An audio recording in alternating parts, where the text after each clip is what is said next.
cá estava eu pensando em história.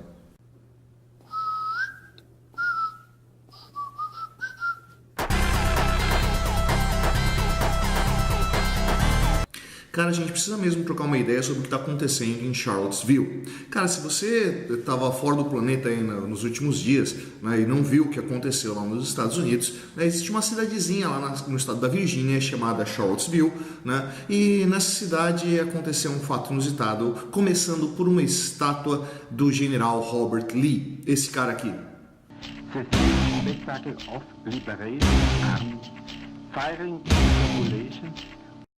Bom, o general Robert Lee foi um herói da Guerra de Secessão, ou Guerra Civil Americana. Se você não sabe o que é a Guerra Civil Americana, deixa eu dar um breve resumo aqui. Então, começando. Estados Unidos foi formado a partir de dois territórios distintos. O norte, que foi formado por colônias de povoamento, e o sul, de colônias de exploração, o que vai acabar marcando a economia desses dois territórios por muito tempo. Então acontece que o norte vai desenvolver uma economia industrializada urbana, enquanto o sul vai desenvolver uma economia agrária baseada na plantation. Né? Plantation é aquele sistema que existia no Brasil, colônia, com trabalho escravo para produção, para exportação. Bem, vamos lá. Né? O que acontece? O norte dos Estados Unidos já estava dominando a política local por algum tempo e começou a olhar para o sul com um certo desdém econômico, né?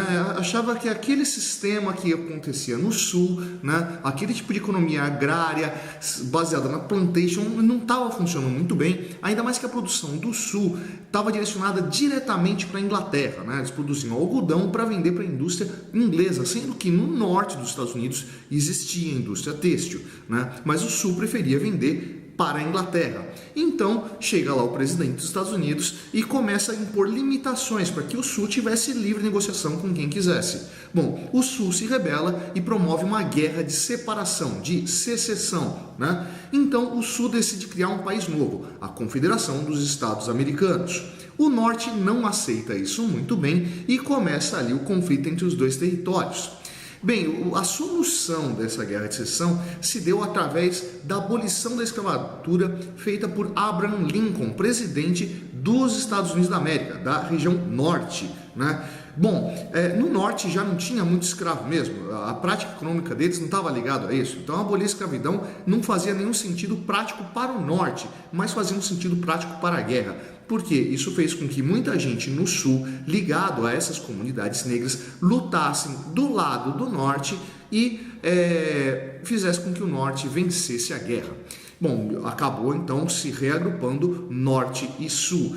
Cara, essa situação criou um grave problema no sul dos Estados Unidos, porque criou-se uma onda retrógrada lá, que vai ter uma certa característica racista ligada ao combate aos negros, à repressão aos negros, que vai gerar lá no sul a Ku Klux Klan, né?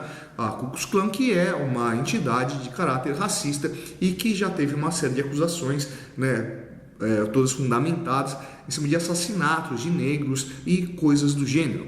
Bom, o que isso tem a ver com Charlottesville? Bom, Charlottesville tinha essa estátua do general Lee que pretendeu remover de lá porque começou a considerar que aquela imagem não pegava muito bem. No entanto, o pessoal do sul, né, tem o general Lee como um grande nome desse momento da guerra. E vai surgir um grande grupo lá nessa cidade de Charlottesville que vai recusar a retirada do general Lee e vai criar uma manifestação. Até aí sem problema nenhum. O problema foi o seguinte, essa manifestação basicamente esqueceu a questão do general Lee, esqueceu a questão da estátua e veio com uma série de palavras de ordem que estavam ali alinhadas com posturas fascistas. Inclusive, durante as manifestações, ao lado de bandeiras dos confederados, né, existiam bandeiras nazistas. Né? Se você não sabe qual é a bandeira dos confederados, deixa eu colocá-la aqui para você.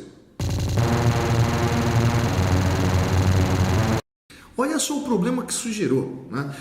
Aparece lá naquela região um grupo explicitamente fascista, né? Desejando que tivessem intervenções estatais para que se removesse de lá imigrantes latinos, negros, judeus e tudo isso que é visto como a ideia de inimigo externo, né? A ideia do inimigo externo foi muito desenvolvida por fascistas, mas não só por eles, tá? Em diversos momentos da história se encontra essa ideia do inimigo externo, que é o que? Diante de um momento de crise, aparece alguma voz que aponta para alguém e diz: olha, a crise que a gente está vivendo não é culpa nossa, a crise que a gente está vivendo é desses caras, esses que estão de fora da nossa sociedade, esses caras que não são 100% nossos, e esses caras devem ser expulsos daqui para que a nossa vida volte a ser algo positivo. Vê que é uma postura extremamente xenofóbica, né? E que vai colocar esses caras, né, contra a parede para que eles sejam expulsos de uma região que, cara, é deles, né? Eles convivem naqueles espaços há muito tempo. Bom, e essa postura intolerante desses caras, né? Não é democrático que eles se manifestem, né? Não seria certo que esses caras se manifestassem. Afinal de contas, vamos pegar Voltaire, né? Voltaire diz lá, né? Eu posso não concordar com nenhuma palavra que você diz, mas defenderei até a morte seu direito de dizê-las. Será que isso funciona mesmo? Pois é, em contraponto a Voltaire, deixa eu colocar uma proposta aqui que vale a pena a gente refletir. Vou falar para vocês um pouco sobre o paradoxo de Popper. Quem é Popper? Karl Popper é um filósofo austríaco, né, que ele fez a seguinte proposição: uma sociedade baseada na tolerância pode tolerar o intolerante? Né? Afinal de contas, se o princípio da democracia é a tolerância, é aceitar a todos, né, deveríamos aceitar também o intolerante. Pega lá a máxima de Voltaire. Será que isso é correto?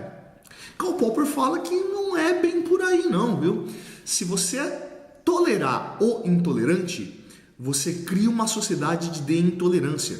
Porque vamos partir do seguinte princípio: se você passa a aceitar que o intolerante se manifeste, que o intolerante mostre a sua voz, a postura do intolerante tende a ser o quê?